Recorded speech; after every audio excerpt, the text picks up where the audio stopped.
100 people dressed in black. Black shoes, black dresses, black jackets, black pants, with matching black hair.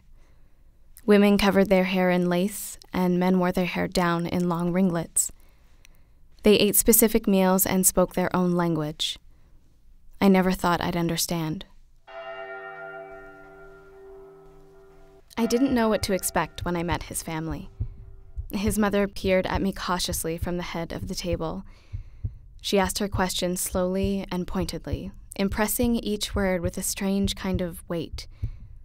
Everyone was looking at me with expectations I didn't meet. I thought about my Catholic childhood. At dinner, we would pray beneath a wooden cross above the doorway, me and my parents. Empty compared to this dinner. I remembered Sunday church, confession, confirmation, and the concealment of every sin. I never asked for my baptism, and I could never quite escape from it.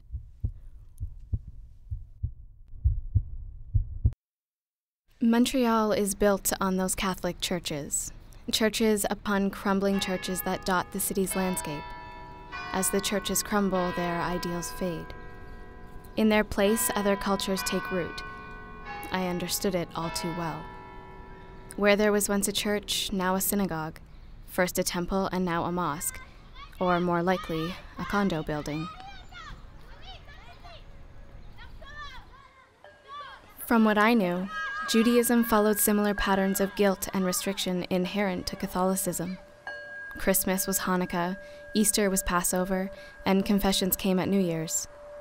Despite the similarities, I would always be an outsider. His mother and I shared a lingering handshake when it was time to go. I remember a subtle gentleness behind her eyes. She was passing a weight onto me. Not a burden, but a weight nonetheless. Many more dinners with his family were to come. I'd sat with him at countless Passover seders, Shabbat dinners, and Rosh Hashanah celebrations. I became familiar with the voice of his grandfather reading the Haggadah and the charm of his younger brother's awful jokes. There were so many people in his family. They met so often. They were all an intricate part of each other's lives. I was in awe. At the synagogue, every woman tries to outdo one another. In a sea of extravagant hats, I stand out the most. With my pale skin and red hair, I sit alone, in silence. Peering down at the men, I avoid the sidelong glances and block out the hum of whispers. But there's too much I don't know. The language, the customs, the traditions. Still, I yearn to embrace it, to make it my own. The way David embraced me as something other than what he knows.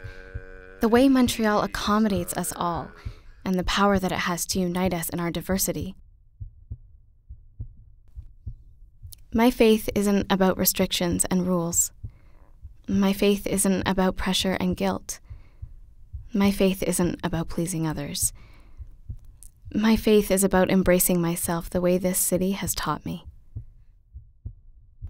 אשרי יושבי ביתך, עוד ילדוך סלע. אשרי העם שככה לו, אשרי העם שהשם אלוקיו תהילה לדוד. ארמימך אלוהי המלך, ואברך את שמך לעולם ועד.